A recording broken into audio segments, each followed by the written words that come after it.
When do you take responsibility for your actions? You can't. Like, as he started to talk in the beginning, he had an agenda, like, to attack me.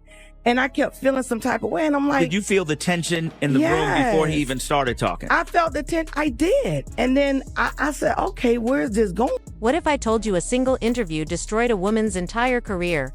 And now Kevin Hart is exposing the man who did it. Katt Williams. Was it comedy, sabotage, or a Hollywood setup?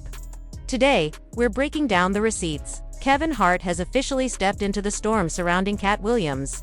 And rather than sidestepping the drama, he chose to turn the spotlight directly onto it. In doing so, Hart made a calculated move that not only protected his own image, but also forced the comedy world to re-examine one of its most uncomfortable chapters. This wasn't a case of a celebrity firing back at random criticism. It was strategic. Hart didn't just defend himself, he directly confronted Katt's long-standing narrative of being comedy's misunderstood underdog, the truth-teller who always stood apart from Hollywood's machine. For years, Katt has framed himself as the lone warrior refusing to play the industry's games.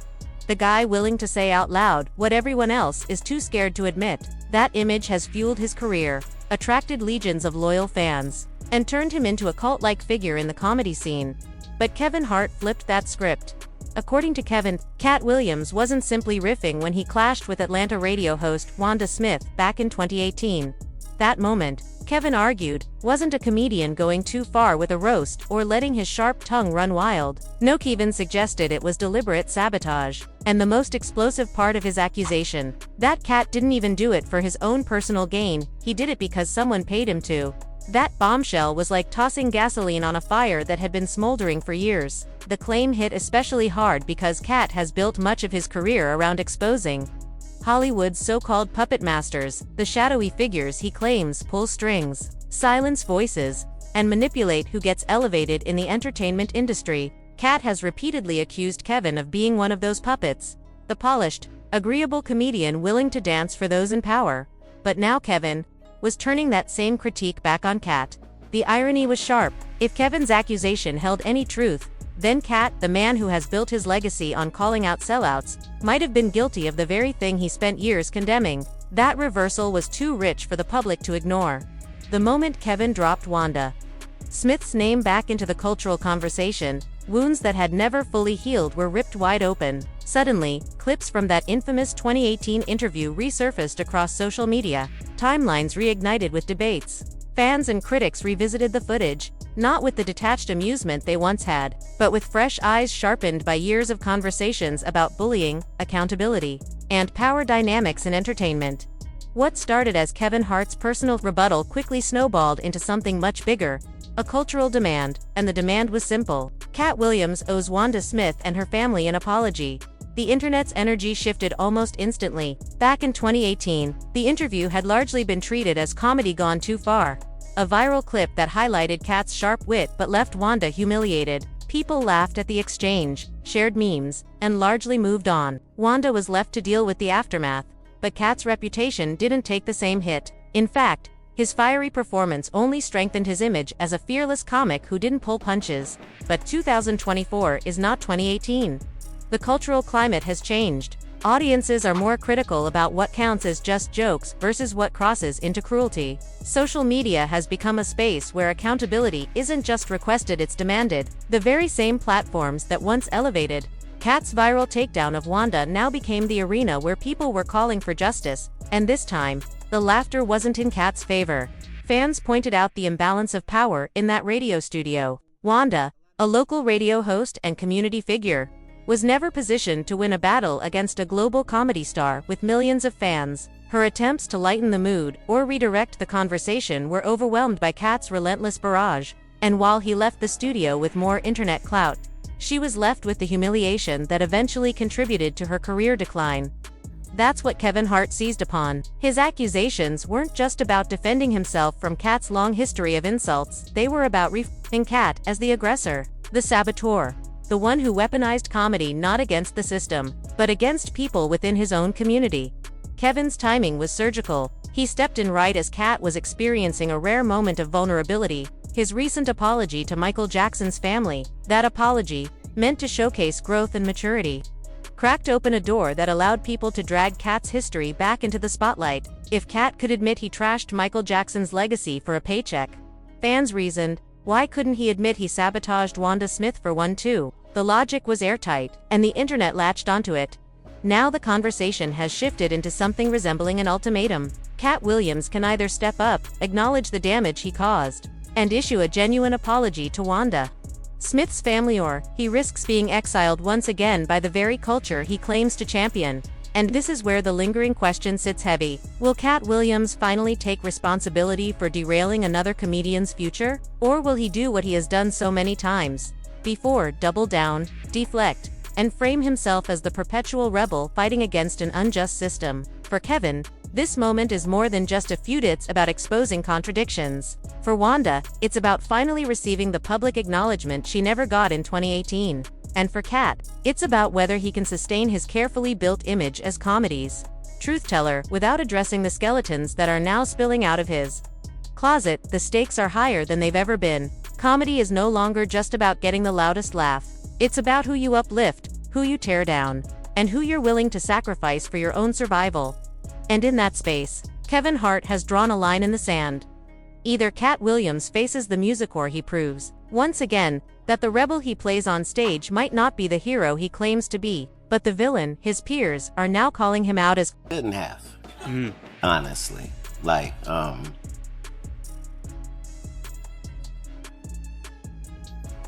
some of these things are the reason that the enemy decides to go ahead and let you be famous, is your ability to tear down your own kind, no matter how high they are. The question now is whether Katt Williams will finally face the music or fall back into his familiar playbook of shifting blame, railing against the system, and casting himself as the eternal victim until the noise dies down. His credibility was already under strain, but the real turning point didn't come from Wanda Smith's situation, it came from Michael Jackson.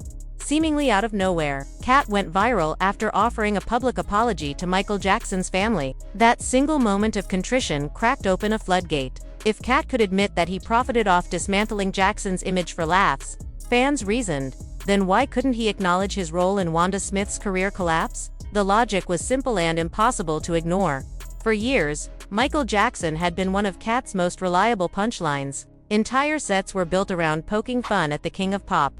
Anytime Katt needed a sure laugh, Jackson's name became the easy target. So when he suddenly appeared in an interview with no smirk, no sarcasm, no trademark, only raw, unfiltered remorse, the internet was stunned. Katt admitted plainly, "I shouldn't have."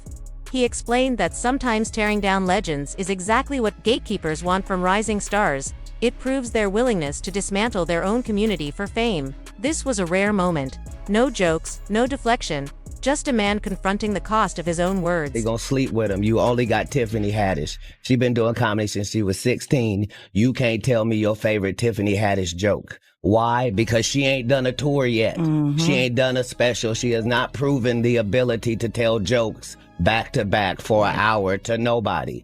And they already ready to down Monique and up somebody who has showed them Girls Trip. Did you think she wrote Girls Trip, goofball?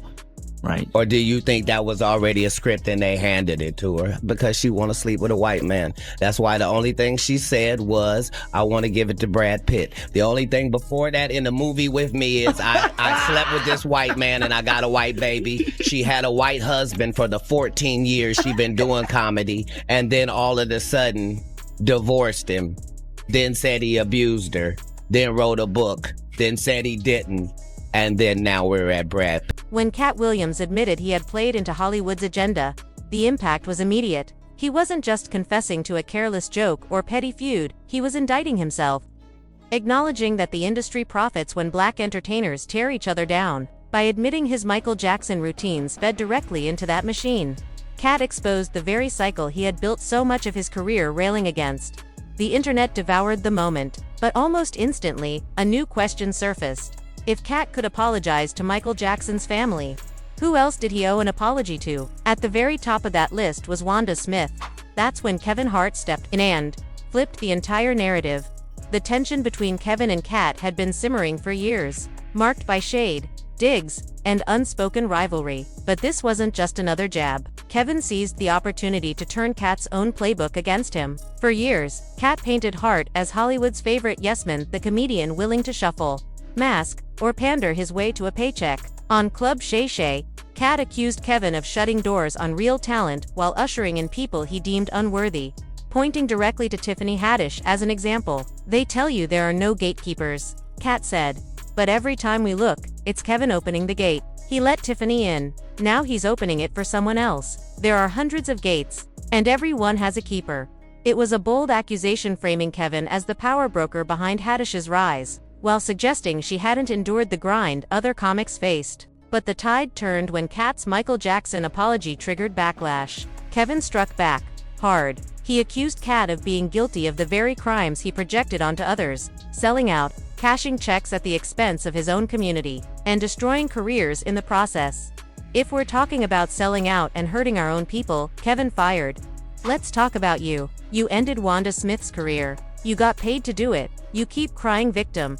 But you've been doing the same money dance you accuse everybody else of. You're not a victim, you're a villain." That declaration hit like a thunderclap. It wasn't just a clapback, it was a reopening of one of the most painful and controversial chapters in Katt Williams' career.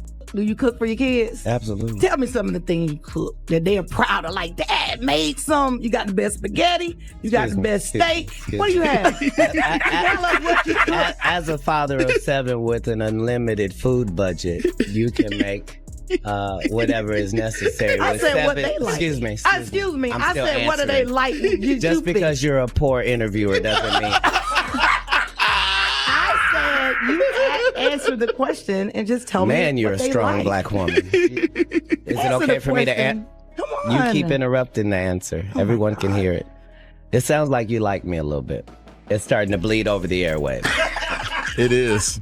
Oh, really? I want to let Come everybody on. know that Wanda got some lipstick on right now with enough glitter for the 4th of July 2020. That's right. Wanda knows I'm what? she didn't do as much cooking in the latter years as she did in the beginning. Whatever. I cook. I do it all. I didn't say that you Well, didn't. that's right. I did it in the beginning and the middle and the end. What's your favorite thing to cook? Your boys say, yeah. They like for me to. I do a really nice broccoli. They like my broccoli and they love my baked chicken. Hey, And hey! they Right now, love- look up your phone and see what it takes to make broccoli, and tell me Whatever, hater. he doesn't say heat up water. Shut up. That's the only step in broccoli. Heat up water. Whatever. Have you ever heard of burned broccoli? Can you whatever, burn hater. broccoli? You Whatever, can't burn hater. it because it's made in a pot of You water. don't know nothing about. You know what her second meal they love from her? The moment Kevin Hart reignited the Wanda Smith debate, fans wasted no time digging through the archives. Old clips of Katt Williams' infamous 2018 radio appearance with Wanda on Frank and Wanda in the Morning resurfaced. And suddenly, the receipts were back on the table. What looked like a playful interview at first quickly unraveled into one of the most brutal on-air clashes in recent comedy history. Initially, Katt kept things lively, trading quips with his usual sharp edge, but the energy shifted the moment Tiffany Haddish's name came up. Once again, Katt went in, tearing her down with precision. He painted her as an industry plant, a face handpicked by executives, not a comedian who had earned her stripes. He accused Tiffany of lacking original material, of never proving herself on stage, and of being elevated more by her looks and relationships with powerful white men than by her actual talent. "Tell me your favorite Tiffany Haddish joke." Katt sneered during the interview. "You can't because she hasn't done a special, hasn't toured, hasn't shown she can tell jokes for an hour, but they'll tear down Monique and uplift someone who only had Girls Trip. You think she wrote Girls Trip, or do you think they handed her a script because she wanted to sleep with a white man?" The hits kept coming. Katt dragged Tiffany's divorce, her memoir, even her lighthearted comments about Brad Pitt. And when Wanda Smith tried to diffuse the tension with a playful jab about Katt cooking for his kids, he turned his fury on her. That was the breaking point. The banter turned into a one-sided takedown, with Katt torching Wanda's credibility in front of her own audience. The fallout was immediate and devastating. The clips went viral, memes spread, and the humiliation clung to Wanda's name long after the moment had passed. Her career never fully recovered. And this is exactly the point Kevin Hart is driving home. Now that what happened wasn't comedy gone off the rails, it was targeted sabotage. For years, Katt has branded himself as the rebel comic exposing Hollywood's hypocrisy while accusing Kevin of being the gatekeeper, shutting others out. But Kevin is flipping that narrative on its head. He's arguing that Katt wasn't guarding gates at all, he was burning bridges, destroying livelihoods, and cashing checks while still playing the victim. The irony is undeniable. The man who accused Kevin of selling out may have been guilty of something even worse. Talk about sizes. No, that's okay. You big on the radio. That's right. And you're big Turn in it prison. down. And you're Yes, big in ma'am. prison. I've never been to prison. You have 19 several felonies, times. no convictions. Yeah, Knock it yeah. off. Prison and jail aren't the same. No. Okay, No. okay. No. Calm No. down, calm down. Only one of us has Calm $12 worth down. of jewelry on. Oh, No. No, $12. No. That all is available. $12, If you wanna have Wanda's jewelry, please go to. For Katt Williams, the timing couldn't be worse. What was meant to be a moment of maturity, his apology to Michael Jackson's family, has instead pulled the spotlight back onto the wreckage he's left behind throughout his career. If he can admit to tarnishing MJ's legacy for a laugh, fans argue, then Wanda Smith's family deserves the same recognition.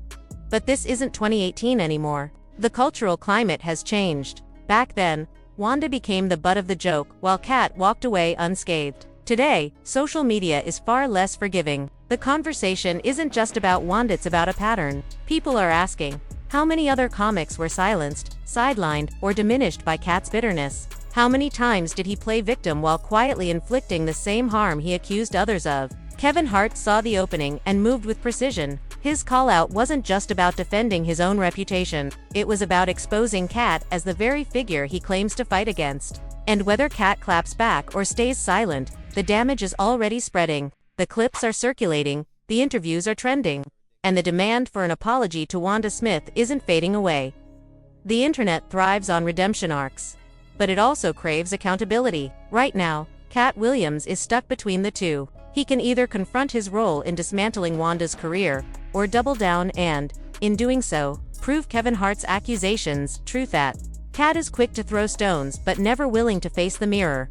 And that's the cruelest irony of all. Wanda's radio interview with Katt was never meant to be a showdown. She wasn't out to embarrass him, nor was she looking to go viral. It was supposed to be a routine appearance, lighthearted and fun. But when she tossed a playful jab his way, Katt didn't laugh it off, he detonated it. What should have been an exchange of jokes became an all-out assault, one that marked the end of Wanda's career and, years later, the moment now haunting Katt Williams in the harsh light of accountability. You know, I was excited to really have him in this studio, to be honest with you. And I felt like as he started to talk in the beginning, he had an agenda, like to attack me. And I kept feeling some type of way. And I'm like, did you feel the tension in the room before he even started talking? I felt the tension. I did. Just because of the respect that I had for him. When he started coming at me, it kind of threw me off. So I didn't know how to retaliate or how to come back, because that's not how I wanted to talk to him. I didn't want to talk to him like that. I didn't want to go back and forth with him because of the respect. So when it kept going on and on and on, as a person that has integrity, I had to say something back. And I didn't want to, because my focus, Frank, in Atlanta was because God had just blessed me with this folder right here to go to the Nicholas house when I got off air, was to go help these homeless women. So my mind wasn't on being disrespectful and in a bad place. I just wasn't in a bad place. So I did not want to go back and forth with Katt Williams like that. That bothered me so bad. That really bothered me. So that's why I never said, people were like, why you didn't go back? Because I know my mouth. I could have said some really ugly, foul things, but I didn't want to talk to him like that. I did not. It was That was the moment the interview turned into something Wanda Smith could never have anticipated. What began as a harmless, motherly question, did Katt cook for his kids, became the opening Katt Williams used to dismantle her on live radio. The playful energy evaporated as Katt escalated from teasing to full-blown humiliation. He mocked her parenting, belittled her cooking, questioned her professionalism, and even jabbed at her appearance while the studio laughed along. To everyone else, it was entertainment. To Wanda, it was a slow unraveling in front of her own colleagues and listeners. Katt's barbs cut deep. As a father of 7 with an unlimited food budget, I can make whatever they like, he quipped. Just because you're a poor interviewer doesn't mean I didn't answer the question. The room erupted with laughter. But Wanda's strained smile betrayed her discomfort. She tried to push back lightly, but Katt pressed harder, turning every attempt to pivot into ammunition for another round of attacks. He mocked her makeup. He ridiculed her cooking. When she tried to redirect the conversation again, he sneered. Look up how to make broccoli. It just says heat water. You can't even burn broccoli. The crowd howled. Wanda, though, was clearly cornered, desperate to regain ground. She finally threw a jab back, bringing up Katt's arrests and joking about his hair. That's when things went nuclear. You're big on the radio, Wanda said. Without missing a beat, Katt fired back. And you're big in prison. He doubled down, insisting she had 19 felonies and unfounded claim, but the damage was done. The energy in the room shifted completely. What should have been a victory lap interview about Katt's Emmy win morphed into a viral spectacle remembered for the way he dismantled Wanda live on air. The fallout was swift and merciless. Within hours, Twitter threads tore her apart, Reddit users piled on, and memes cemented her humiliation. One viral comment summed up the internet's cruelty. She'll always be remembered as the woman who got roasted by Katt Williams. For Wanda, it was devastating. Decades of community work, charity drives, and a respected career in radio were suddenly overshadowed by a single 20-minute segment. Wanda later tried to explain her side. She admitted she felt Katt came into the studio with an agenda to attack her.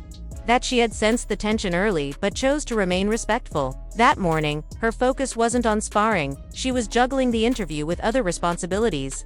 Already planning to visit a women's shelter after her shift. I didn't want to go back and forth with him, she said, but it just kept going.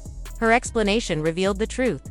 Wanda hadn't entered the interview as a combatant. She wasn't aiming for viral buzz or controversy, but Katt's relentless barrage forced her into a fight she never wanted. Still, the internet wasn't interested in context. The clip defined her, and soon after, Wanda lost her position at V103, and then, the situation spilled into real life. That same weekend, chaos erupted outside the Atlanta Comedy Theater. Headlines claimed Wanda's husband had pulled a gun on Katt Williams in the parking lot, painting a picture of retaliation. But as more details emerged, the story grew murky. Wanda later insisted that Katt himself had provoked the argument, and that the confrontation wasn't as one-sided as the media portrayed. Wanda Smith would later clarify that her husband never aimed a gun at Katt Williams.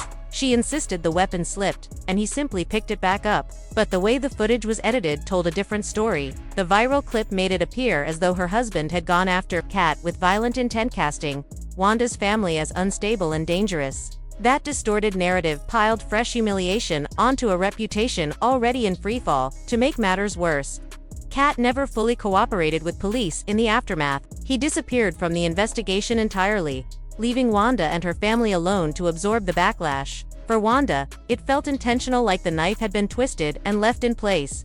Years later, in 2024, Katt Williams finally revisited the Wanda Smith controversy, but instead of offering accountability, he leaned back into his familiar stance, casting himself as the victim, sidestepping the damage he'd left in his wake. My frustration with Katt Williams comes from, you keep pointing at Hollywood. When do you take responsibility for your actions? You had the shot. Katt was in that position at one point. You were the guy. Yeah. You were set up to be the star. You didn't show up to work. You off promo shoots. You off your promo trips that they had set up for you. He chose you. Oh, okay. Take responsibility for what you chose and say, you know what? I gotta fix me, and I'm gonna come back and I'm gonna stand up. Katt Williams pushed back hard, framing the whole thing as a setup. He insisted Wanda had promised not to bring up his kids, jail time, or past legal troubles, then flipped on him live. In Katt's telling, she ambushed him, and he painted himself as the injured party.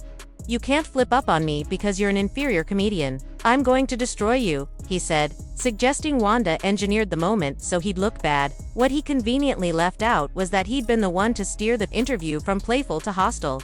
He revived the parking lot story too, claiming he'd nearly been killed that weekend, not with jokes, but with a gun in his face. I was losing my life for doing my job, he said, comparing the reaction to his incident with how the world reacted to other viral moments. To him, he wasn't the provocateur, he was the martyr. Katt also blamed Wanda for the fallout, arguing she tried to shame him on air, even alleging she attempted to call him gay as an insult, and that this is what led to her being cancelled. But the fuller picture tells a different story. Katt had a larger platform, a louder mic, and the cultural momentum. He controlled the narrative, and by the time Wanda tried to explain herself, the harm had already been done. Kevin Hart has pointed to this episode as evidence of a pattern. You keep pointing at Hollywood, Kevin said, But when do you take responsibility for your own actions? His critique wasn't only about Katt's missed opportunities or career missteps, it was about how Katt allegedly used his influence to throw another black comic under the bus when it suited him. Today, the clip reads less like a comical roast and more like a sustained act of bullying. Many who revisit it see it plainly. Katt Williams stepped into that interview and ambushed Wanda Smith. What was framed as just jokes at the time now feels like a calculated dismantling. She lost her job and much of her reputation. He walked away with viral fame. And the most striking detail, Katt never offered Wanda an apology, not even years later. Instead, he defended himself, shifted blame onto her, and resumed playing the victim.